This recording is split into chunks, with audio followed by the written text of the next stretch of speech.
সুন্দরবনের কুখ্যাত ডাকাত চক্র দোলাবাই বাহিনীর এক সদস্যকে অস্ত্রসহ আটক করেছে বাংলাদেশ কোস্টগার্ড। বৃহস্পতিবার সকালে কুমড়োকাটি খাল এলাকায় গোপন সংবাদের ভিত্তিতে এই অভিযান পরিচালনা করা হয়। আটক হওয়া ব্যক্তির নাম কামরুল সর্দার, বয়স 55।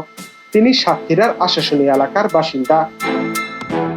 কোস্টগার্ড জানায়, দীর্ঘদিন ধরে কামরুল সুন্দরবনের বিভিন্ন স্থানে দোলাবাই বাহিনীর হয়ে ডাকাতি ও চাঁদাবাজিতে জড়িত ছিল।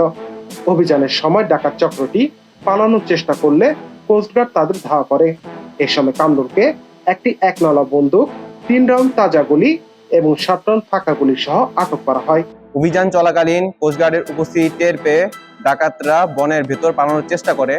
পরবর্তীতে আভিযানিক দল ধাওয়া করে একটি 1 নলা বন্দুক, 3 রাউন্ড তাজা কার্তুজ ও 7 রাউন্ড ফাঁকা কার্তুজ সহ দুলাবাই বাহিনীর এক সদস্যকে আটক করে।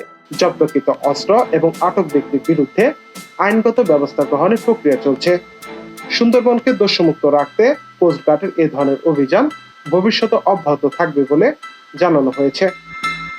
নাফিউল লিকসন, জনগণ।